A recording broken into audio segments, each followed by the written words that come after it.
안녕하세요. 이원재입니다. 오늘은 정부가 준다는 긴급 재난지원금 있잖아요. 4인 가구 100만 원까지 준다는 거. 그거 누가 받을 수 있는지 좀 알아보고요. 이 정책이 앞으로 어떻게 바뀌는 게 좋을지 거기에 대해서 제 생각을 좀 전해드리겠습니다. 제가 한동안 영상을 못 올렸네요. 벌써 2달 넘게 된 것 같아요. 제가 잠시 외도를 했거든요. 올해 초부터 시대전환이라는 이름의 정당을 창당하고 거기 공동대표로 활동을 했었습니다. 그래서 선거에 후보를 한 명 내보내고 당선도 시켰습니다.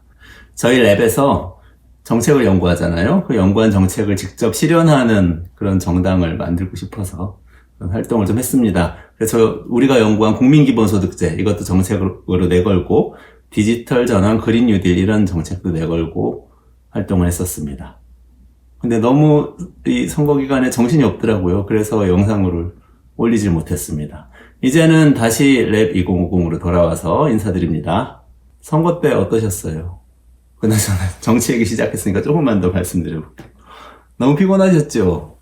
저는 옛날에 미국 대통령 빌 클린턴이라고 있었잖아요. 이 양반이 했던 얘기가 생각이 나요. 그 자서전에서 제가 봤는데 이런 얘기가 있대요. 미국 정치에. 오래된 얘기인데요. 우리는 시를 쓰듯이 선거운동을 하고 산문을 쓰듯이 통치를 한다.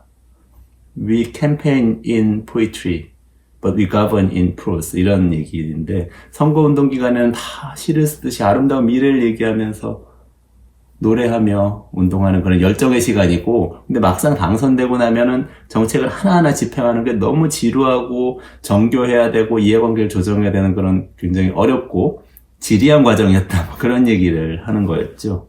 근데 이번 선거 때 그 열정의 시간이라고 해서 아름다운 시 쓰듯 하는 활동만 있었던 건 아니죠. 혐오, 막말 이런 거 엄청 많았잖아요. 그리고 권력, 그게 뭐라고 그거 한 자락 얻으려고 달려드는 사람들, 이 사람들 보면서 참 견디느라 힘드셨던 분들 많으셨을 것 같아요. 그렇지만 어쨌든 우리는 선택을 했고 300명의 일꾼을 만들어냈고 그분들이 할 일을 이제 생각을 해야겠죠. 지금 우리 눈앞에 닥친 할 일, 제일 중요한 할 일이 뭐죠? 코로나19 사태죠. 우리 바이러스 때문에 멈춰선 경제, 이것을 어떻게 재건할 것인가, 이게 가장 큰 할 일인 것 같습니다. 당장 핫 이슈가 있죠. 긴급재난지원금. 정부가 소득 하위 70% 가구에게 선별적으로 100만 원까지 지급하겠다, 이렇게 발표를 했었어요.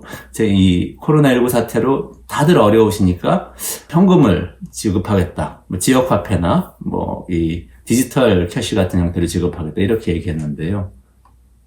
이거 받으실 수 있으세요? 궁금하시죠?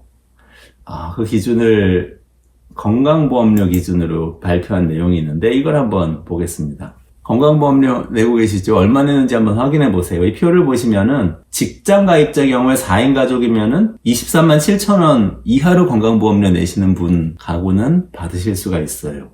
1인 가구면 8만 8천 원 이하, 2인 가구면 15만 원 이하, 3인 가구면 19만 5천 원 이하면 지급 대상이라고 합니다. 직장 가입자하고 지역 가입자하고 또 다르잖아요. 또 지역 가입자분들은 4인 가족 기준으로 25만 4천 원 이 기준이 됩니다.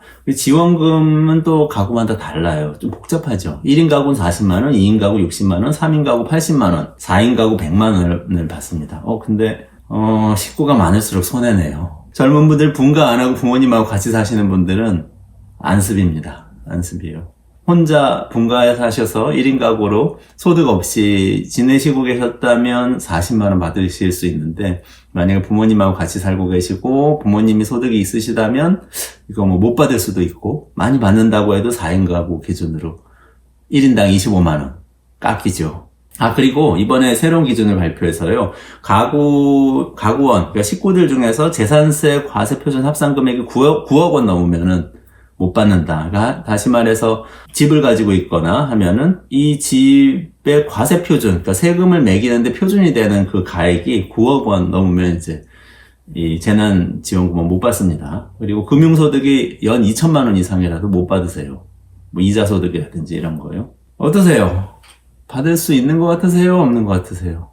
여전히 복잡하시죠? 이게 취지는 좋아요. 긴급재난지원금. 코로나19 사태 때문에 나라 경제 전체가 어려워졌으니까 소득에 타격 입으신 분들이 굉장히 많고, 이분들 중에서 아주 소득 높으신 분들 말고 대부분을 지원해준다, 이런 개념이잖아요. 그리고 가구를 지원해준다. 이거는 개념 맞습니다. 산불이 나면 불난 집을 그거 뭐 본인의 노력하고는 상관없이 들이닥친 자연재해이기 때문에 정부에서 지원해 줄 수 있습니다. 해일이 닥치면 어가들 지원해 줄 수 있어요. 코로나19 사태 때문에 소득이 감소했으면 그 소득 지원해 줄 수 있습니다. 그런데 문제가 있어요. 건강보험료 기준으로 한다고 아까 제가 말씀드렸죠. 이 건강보험료는 언제 소득을 기준으로 책정되었을까요?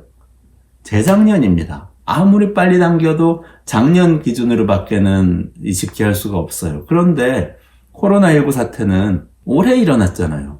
그리고 소득은 3월 이후에 본격적으로 감소를 하고 있습니다. 그러면은 지금 소득을 잡아서 지금 소득 타격 입으신 분들에게 지원을 해야 되는데 엉뚱하게 재작년 소득, 작년 소득을 기준으로 지급을 하고 작년 소득, 재작년 소득 많았다고 올해 장사가 안 되신 분들을 못 받게 되는 이런 사태가 이제 벌어지게 되는 거죠. 이거는 강원도에서 산불 났는데 경상도 가서 지원금 주는 거하고 좀 비슷한 거죠. 엉뚱한 집을 수리해 주겠다고 나서는 거죠. 그래서 저는 이거 바꿔야 된다고 봅니다. 모든 개인에게 똑같은 액수를 지급하고요. 나중에 연말정산하듯이 올해 연말 지나고 내년 초에 올해 소득이 다 확정됐을 때 그때 올해 소득을 기준으로 세금을 매겨서 환수를 하면 됩니다. 그러면은 자연스럽게 올해 소득이 높으신 분들은 지원금을 안 받으시게 되고 나중에 다시 토해내니까요.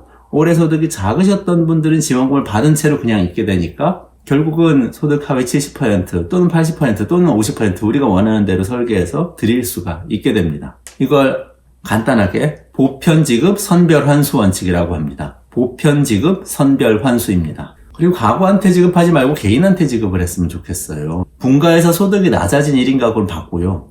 분가하지 않아서 부모님 소득 기준으로 삼는 사람은 지원금 못 받게 되는데요. 이건 불공정하지 않나요? 이것도 연말정산하듯이 개인에게 다 지급하고요. 나중에 개인 소득 기준으로 정산해서 돌려받으면 됩니다. 그러면 모두에게 공평하게 똑같은 기준으로 지급을 할 수 있게 됩니다. 이렇게 모든 개인에게 같은 금액의 소득을 일시적으로 지급하는 제도를 한시적 기본소득이라고 부릅니다. 지금 같은 경우에는 정부에서는 긴급재난지원금이라고 하지만 보편적으로 지급한다면 재난기본소득이라고 부를 수 있을 겁니다. 이렇게 재난기본소득을 지급하면 결과적으로 정확히 소득이 낮은 분들에게 지급을 하게 되고요. 대상자 선별하는데 시간 안 걸리고요. 공무원 인력 많이 투입 안 해도 됩니다.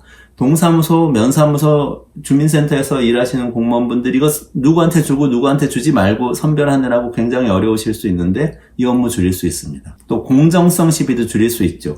소득 하위 70%를 지급한다고 했는데 저는 70.05% 가구예요. 얼마나 억울합니까?